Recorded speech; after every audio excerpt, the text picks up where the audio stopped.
started to show some signs on offense. Now, they didn't win a lot of games after that, but to put up 27 on Kansas City, 23 on Tampa, 36 on Arizona, 44 on Atlanta, they showed you flashes. The issue was that there was no consistency on offense, and the defense was just dead.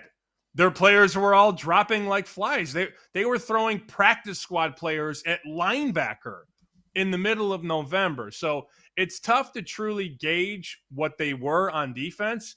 Obviously, it could only go up. You can't get worse than 32nd in points and 32nd in yards. But I do think we saw some life from them at the end of the season. And they believe, people in that franchise believe, they can build on what they did offensively at the end of the season. Yep. I think you're spot on. All right, let's put some numbers to Bryce Young when he returned after that Dalton injury. So he played in the last 10 games of the year for Carolina. Bryce Young did. In those 10 games, 15 touchdowns, 6 interceptions. Yeah, you want a higher touchdown rate, but he stopped turning the ball over. He was turning the ball over at a pretty high clip for about a year and a half here. So 15 touchdowns, 6 interceptions. I don't know, 4 and 6 from where Carolina was in those 10 games. That's pretty solid. Of those 10 games, when Young returned, 7 of the 10 were one-score games. So you're competitive because you're not turning the ball over. And now let's give you a weapon. We're going to bring in Ted McMillan, according to most people, the best receiver. It was a weak class, but the best receiver in the draft. In the last 3 games of the year, Bryce Young, 7 touchdowns, no interceptions. In the last game, week 18, a 5-touchdown game. That's how they end the season. He had 3 passing, 2 rushing. It was a ridiculous performance out of him.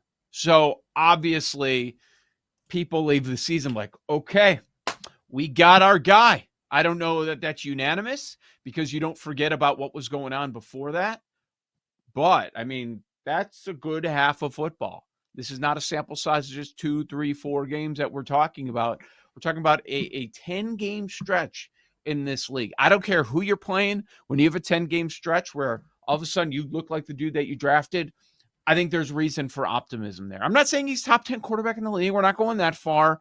But don't forget, he was labeled an outright bust, and now they're in a position where they're building around him, and let's see what you can do defensively. Day one of free agency, they went out and signed 5 dudes that they think can help right away. They're not going to sit there and say, "Whoa, woe is me. It was all about the injuries last year." No, they're copping to that. And you mentioned some of the numbers on defense. 6.0 yards per play allowed. It was pathetic. We don't give them a pass on that. They got to work on it all. So they're building around Young, and they've got to go to work on that defense. It seems like they started to. You can only do so much in one draft, one free agency period, but I expect this team to be improved. Win total of 6.5. It's juice to the over. I think people are buying a little bit in Carolina. Let's also understand that this is one of the last organizations in the NFL that embraced analytics. One of the last. Yes. There have been teams that have been doing it for years, others for decades. This was one of the last teams to finally realize, oh, we should consider some of this stuff. And they've hired many smart people to help the football guys understand the math and understand how much players are worth and all that. Not from a salary standpoint, but from a power rating standpoint, from an algorithmic standpoint. I think there's a bet you can make on this team right now, and it's at BetMGM. Ted McMillan's receiving number for yards is 795.5. Now, in the market, there's an 800.5 and an 825.5. So you're already getting the best of the number, and you're buying the low end of the market at 795.5. Joe, go back. Look at most of these guys taken in the top 10 receivers. Let's go back 5-6 years. Justin Jefferson, Jamar Chase, Drake London, Chris Olave, Garrett Wilson, Malik Neighbors. These guys are mostly over 1,000 yards in year number 1. Forget 800. They're getting to 1,000. Right opportunity, right place, proper volume, and decent to average quarterback play.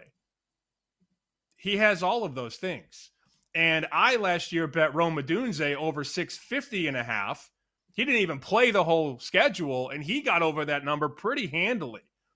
I don't understand why this number is not closer to 900. All accounts are good. People are loving what he's doing, and they're going to feed him the ball. He's their best receiver right now. Who's better than him? You got Leggett and Thielen and Jalen Coker and Jimmy Horn Jr. No, this is their best receiver already. Yeah. And who better than a 6'4", 215-pound receiver to get the ball to and target and throw open?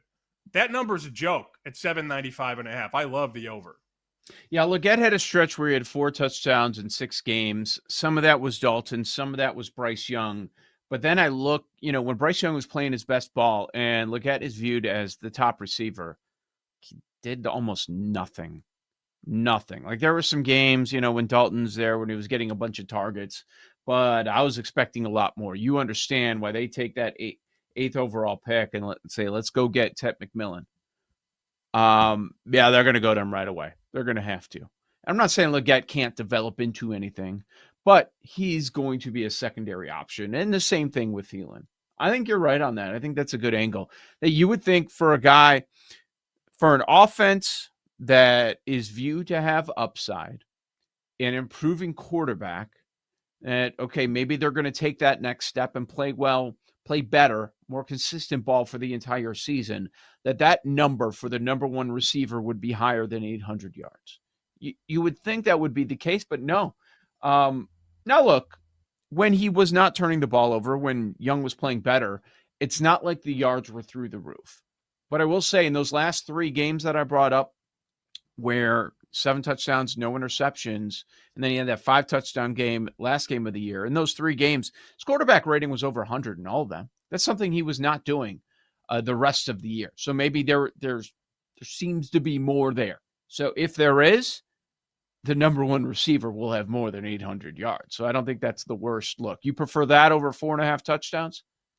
Yeah, for sure. I think we're talking about 120 targets. That's sort of the number that I'm shooting for and hoping for. And then if you do the math, that's going to put you in a very good spot to get over 790.5. But again, or 795.5, excuse me.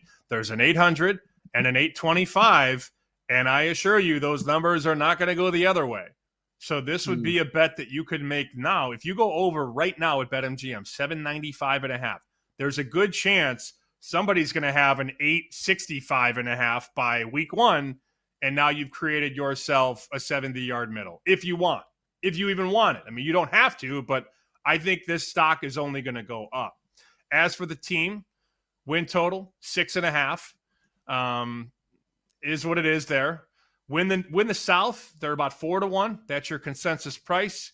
And to win the NFC, they're as high as 80-1. Super Bowl as high as 150-1. I think we can stop after win total. I don't think they're winning the South, although this is a team that's taken some money at a couple places. I see a couple shops in Vegas at plus 360. There's a 4-1 in the market. There's a 410 in the market. So if a Vegas book is at 360, there's either money that's come in or there's bookmaker respect. Either way, the Vegas markets are a little more kind to the Panthers than some of these American books.